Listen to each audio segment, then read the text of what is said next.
오늘은 성령 강림 주일입니다. 말 그대로 성령께서 강림하신 것을, 임하신 것을 기념하는 날이죠. 물론 성령님은 삼위 하나님으로 태초부터 계셨고 구약시대에도 역사하셨습니다. 구약시대 예언자들은 성령의 감동을 받아서 하나님의 말씀을 대언하고 또는 기록하였습니다. 그런데 그 성령께서 특정 소수의 사람들에게만 나타나거나 역사하시는 것이 아니라 모든 그리스도인들에게 임하시려고 강림하신 일이 일어났습니다. 이것은 예수님께서 미리 제자들에게 약속하신 대로 이루어진 사건입니다.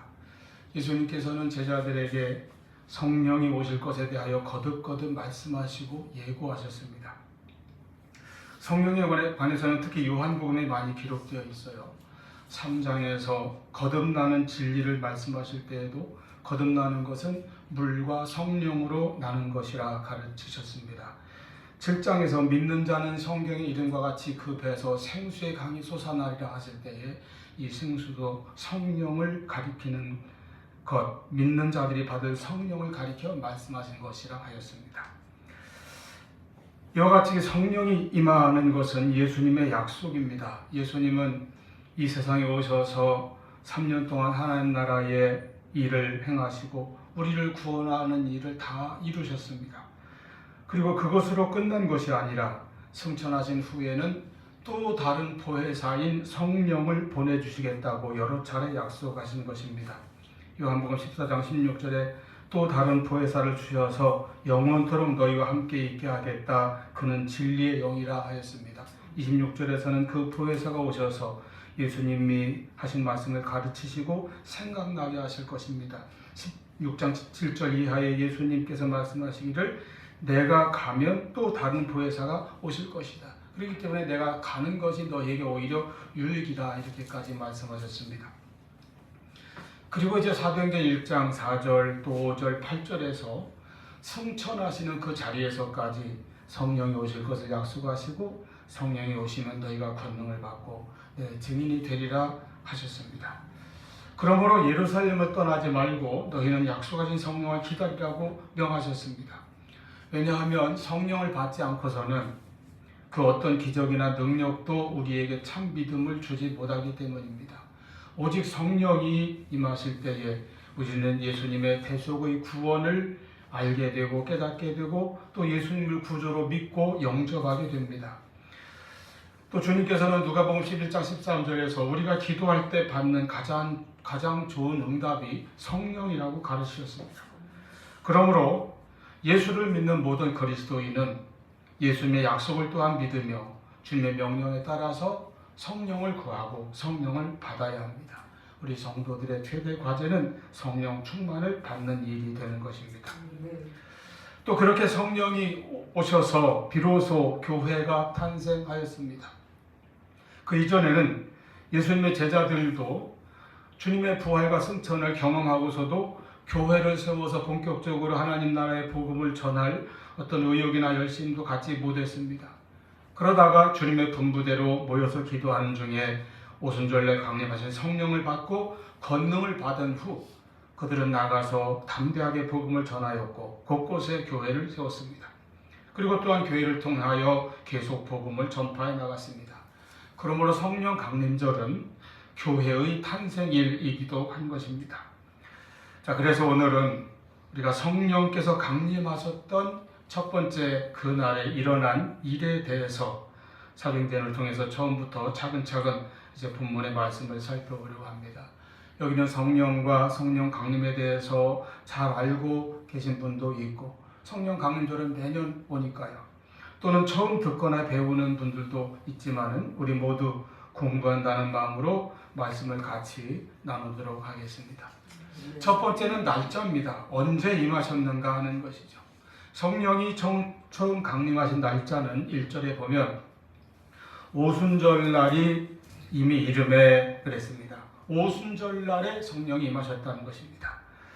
성령이 임하신 날은 그 날이 유대 달력으로 오순절 날이었다는 것이죠. 우리로 쳐서 광복절이 8월 15일인 것과 같은 관계입니다. 오순절이라는 말 자체는 50일째 되는 날, 50번째 날 그런 뜻입니다. 언제로부터 50일째인가 하면 6월절로부터 50일째 되는 날이 유대 달력의 오순절이에요. 오늘날 우리들에게는 예수님께서 6월절 명절 때 십자가에 달려 돌아가셨으므로 그 십자가의 죽으심으로부터 50일째 되는 날이 바로 오순절에 해당되죠. 또 3일 만에 부활하셨으니까 부활절로부터는 47일 정도 되는 날입니다. 예수님은 부활하셔서 40일간 이 땅에 계신 후에 승천하셨습니다. 그러니까 40일 또 빼면 승천일로부터는 약 일주일 정도 후가 이제 성령 강림하신 날이 된다고 볼 수가 있겠습니다. 자, 그날 오순절은 본래 이스라엘의 3대 절기 중 하나였습니다. 하나님께서는 이스라엘 백성들에게 매년 3차례에 걸쳐 하나님 앞에 나와 절기를 지키라고 명하셨습니다.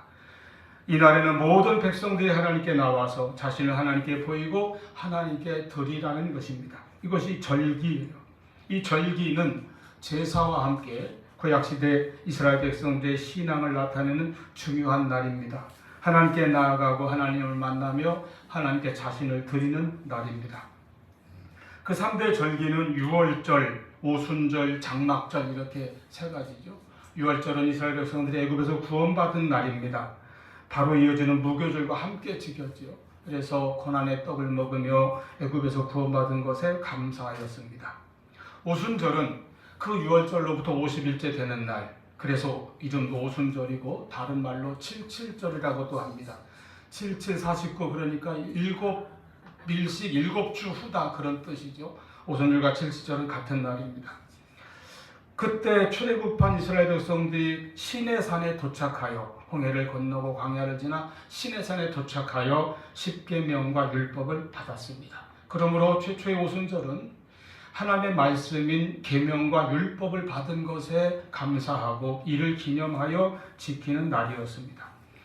가나안에 들어간 후에는 이 절기가 이스라엘에서 밀추수기에 해당하게 되어서 첫 열매에 대한 감사의 절기라는 의미도 아울러 가지게 되었습니다. 그래서 다른 이름으로 초실절이라고도 합니다. 그러니까 오순절, 칠칠절, 초실절 다 같은 이름이죠. 참고로 세 번째 절기는 장막절입니다. 가을의 추수감사들에 해당하죠. 장막절은 초막절 또는 수장절이라고도 합니다. 이름을 여러분 다 외우라고 말씀드린 거 아니에요. 듣고 지나가시면 됩니다. 자, 이 오순절이 구약시대에는 율법을 받은 날이요, 첫 열매로 감사하는 날이었는데 예수님께서 승천하시고 주님이 말씀하신 대로 모여서 기도하고 있던 제자들과 120문도에게 바로 그날에 성령이 임하셨습니다. 그래서 오순절이 성령 강림절이 된 것입니다. 다시 말해서 율법을 받은 것에 대한 감사를 이제는 성령을 받은 것에 대한 감사로 바꾸어서 성령 강림절로 지킨다고 보아도 되겠습니다. 엄밀히 말하면 오순절이라는 용어는 구약의 절기이고 유대인들의 절기이죠.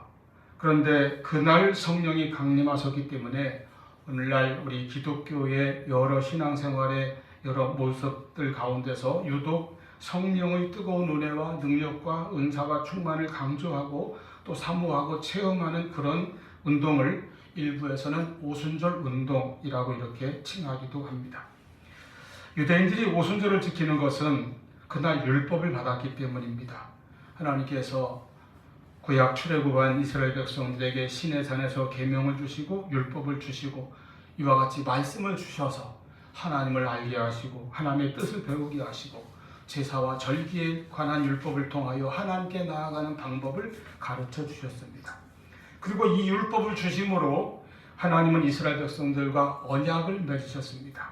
하나님은 그들의 하나님이 되시고 이스라엘은 하나님의 백성이라고 하는 언약 관계가 이루어진 것입니다. 그래서 이스라엘은 하나님의 택한 백성이 되었던 것이죠. 이와 같은 은혜를 오늘날 우리는 오순절날 강림하신 성령을 통하여 받고 또한 누리게 되었습니다. 율법의 완성은 복음이고 복음의 능력은 성령을 통하여 우리에게 주어집니다. 율법이 우리의 죄를 지적하고 그래서 죄인들이 구원자 예수 그리스도를 찾게 하고 예수님께 나아가도록 인도하는 몽학선생, 초등교사의 역할이었다면 성령은 우리로 하여금 이제 예수님을 구주로 믿고 영접하게 합니다. 고린도전서 12장 3절 성령으로 아니하고는 누구든지 예수를 주시라 할 수 없느니라. 율법은 돌판에 새겨졌으나 복음의 새 법은 마음의 신비에 새겨졌습니다. 로마서 8장 1절 2절 말씀과 같이 그리스도 예수 안에서 우리는 이제 죄와 사망의 법 아래 있지 아니하고 생명의 성령의 법 안에 있게 되었습니다. 이스라엘 백성들은 율법을 통하여 하나님의 법도를 배웠으나 성령은 하나님의 깊은 뜻까지 우리에게 가르쳐 주시고 깨닫게 하십니다. 고린도전서 2장 10절 오직 하나님이 성령으로 이것을 우리에게 보이셨으니 성령은 모든 것 곧 하나님의 깊은 것까지도 통달하셨느니라 말씀합니다. 성령을 통하여 하나님께서는 말씀을 기록하셔서 성경으로 우리에게 주셨습니다. 그러므로 우리가 성경을 읽을 때나 공부할 때나 묵상할 때나 또 설교를 들을 때나 성령의 도우심과 깨닫게 하심을 구해야 합니다.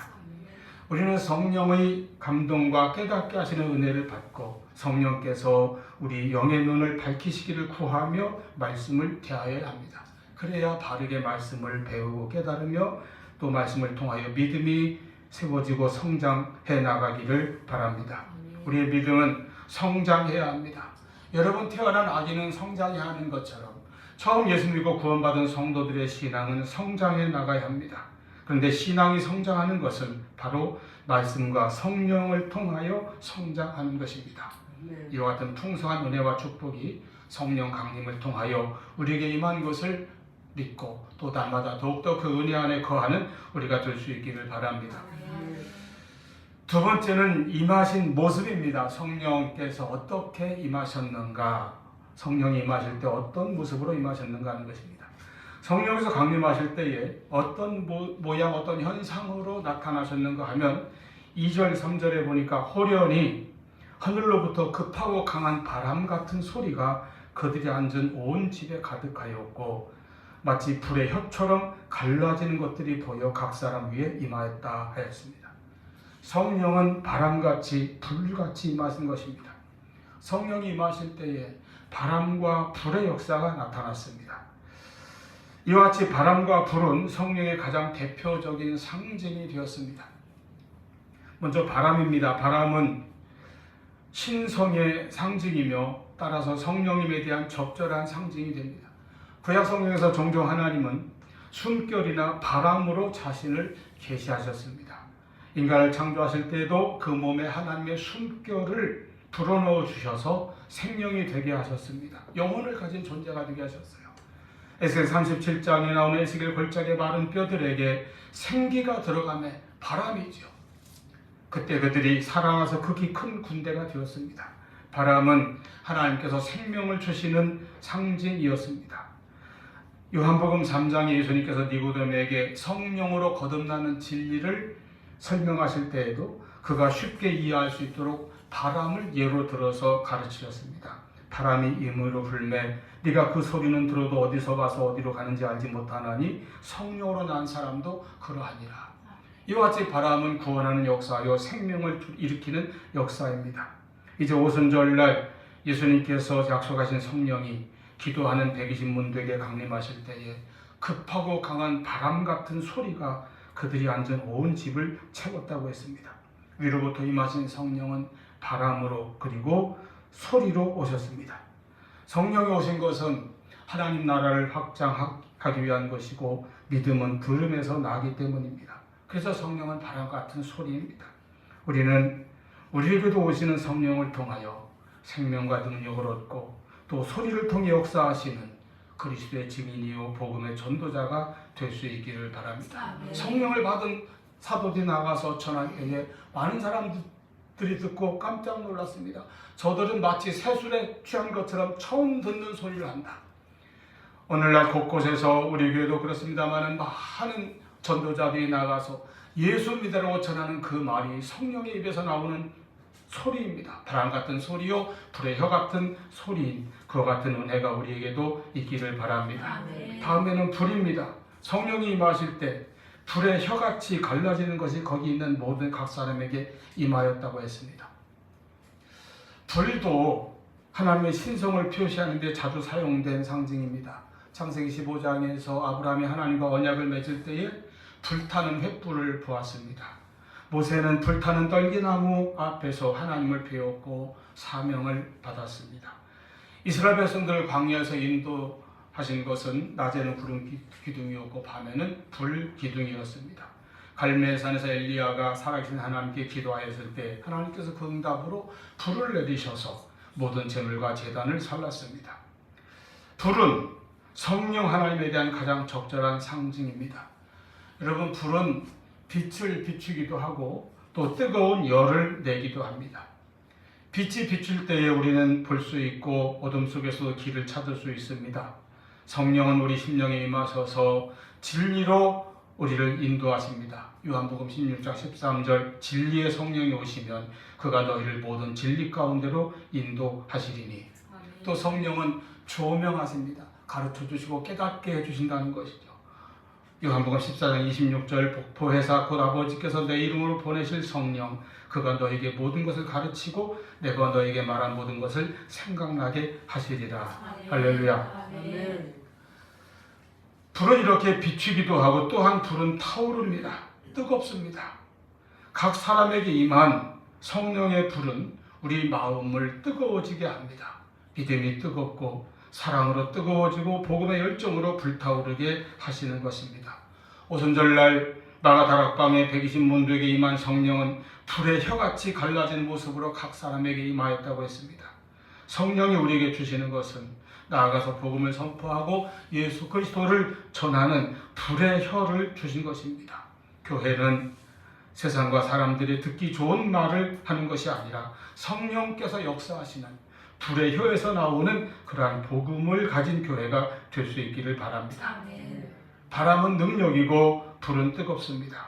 성령의 능력이고 뜨거운 신앙으로 우리가 다시 한번 새로워지고 힘있게 일어나는 저와 여러분 될 수 있기를 축원합니다. 세 번째는 성령이 강림하신 결과입니다. 바람과 같이 온 집에 가득하고 불의 혀같이 갈라지는 것이 각 사람에게 임하였을 때에 즉각적인 결과가 나타났습니다. 하나는 충만하게 되었다고 했고 두 번째는 방언의 은사가 임하였다는 것입니다. 성령이 임하였을 때에 거기 있는 모든 사람이 성령의 충만함을 받았습니다. 이런 은혜를 우리도 받기를 원합니다. 그리스도인들은 누구나 성령을 사실은 이미 받은 사람들입니다. 우리가 예수를 믿게 된 것도 성령의 역사입니다. 그러나 우리는 이제 성령의 충만함을 받아야 한다는 것입니다. 성령이 오신 것은 우리 안에 충만히 임하시려고 오신 것입니다. 그러므로 우리가 성령을 받되 빈약하게 빈곤하게 받는 것이 아니라 충만히 받아야 합니다.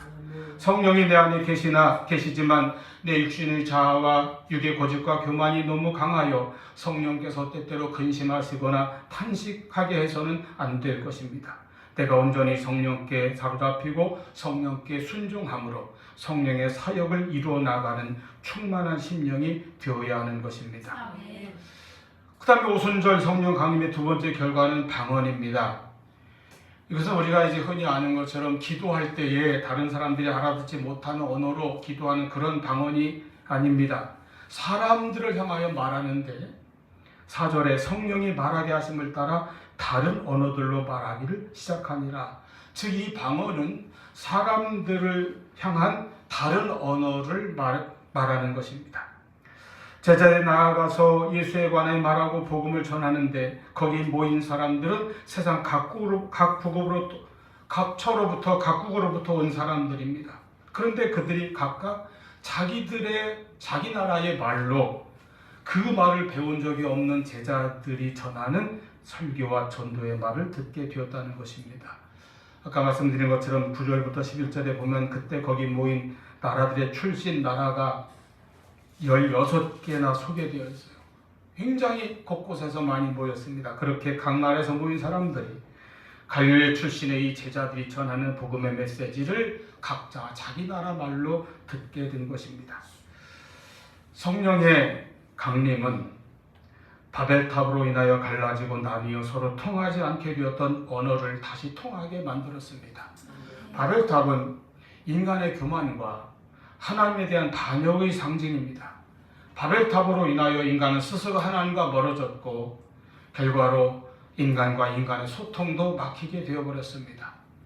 그러나 예수 그리스도의 복음은 하나님과 죄인 사이에 막힌 담을 허시고 하나님과 화목하게 되게 해주셨습니다.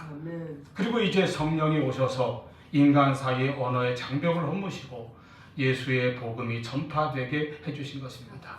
이것은 성령의 충만함을 받은 결과입니다. 성령의 충만함을 받을 때에 바람같이 강하고 불과 같이 뜨거운 은혜를 받을 뿐만 아니라 예수의 복음을 각 사람에게 전하는 능력도 받은 것입니다.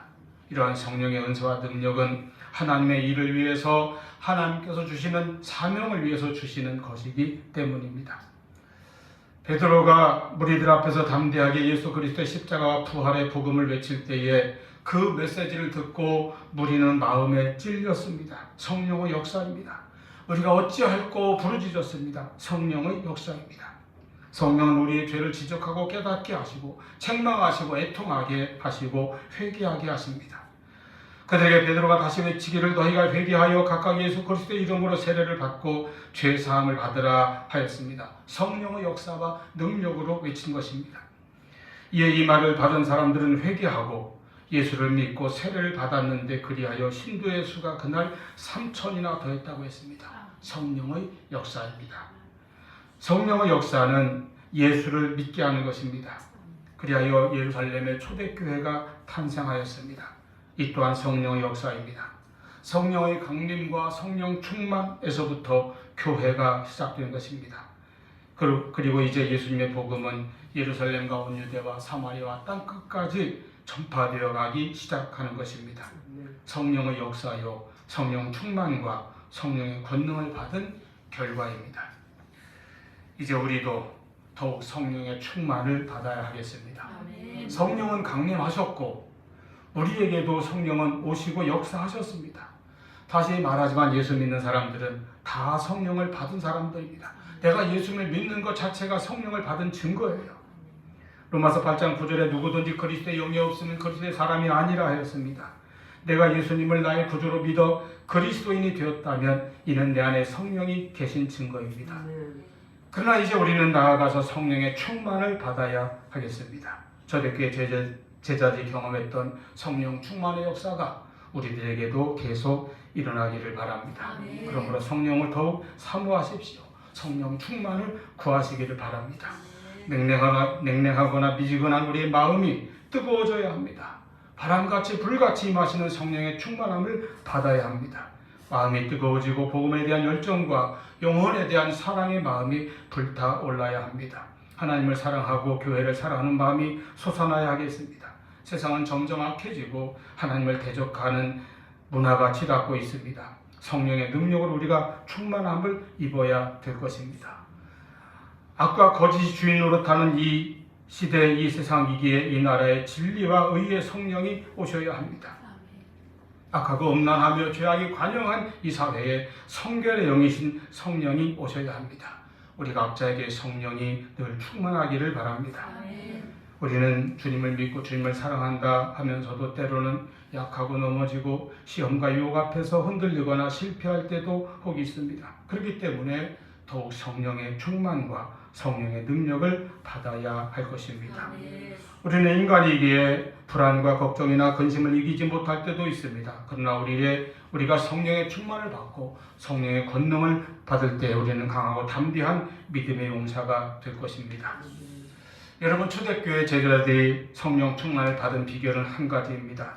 예수님의 약속을 믿고 예수님의 말씀을 따라 예루살렘을 떠나지 않고 기도한 것입니다. 전혀 기도에 힘쓴 것입니다. 우리도 그 약속을 믿으시기를 바랍니다.